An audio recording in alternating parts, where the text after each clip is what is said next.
धान के रोपनिया जी हमारा से नहीं हो तो पिया। धान के रोपनिया जी हमारा से नहीं हो तो पिया।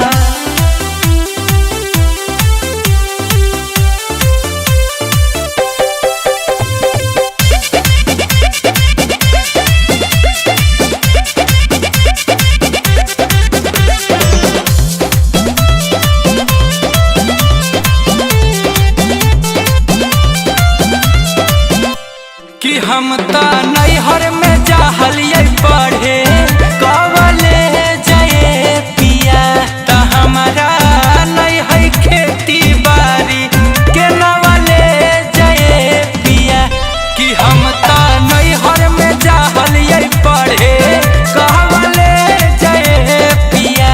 ता हमारा नहीं है खेती बाड़ी के नवले जाए पिया।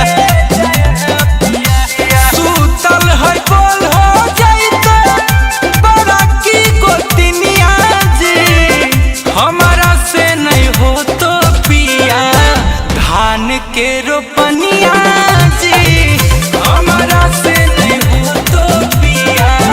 धान के रोपनिया जी हमारा से नहीं हो तो पिया। धान के रोपनिया जी हमारा से नहीं हो तो पिया।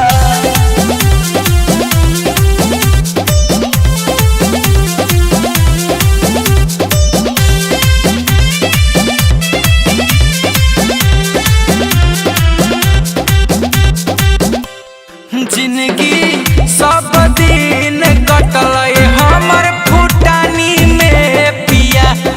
हमर पापा जी के दहेजवा गहल पानी में पिया। जिंदगी सब दिन कटल हमर फुटानी में पिया। त हमारा पापा जी के दहेजवा गहल पानी में पिया।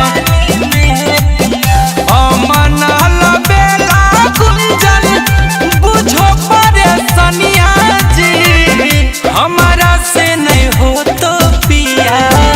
धान के रोपनिया जी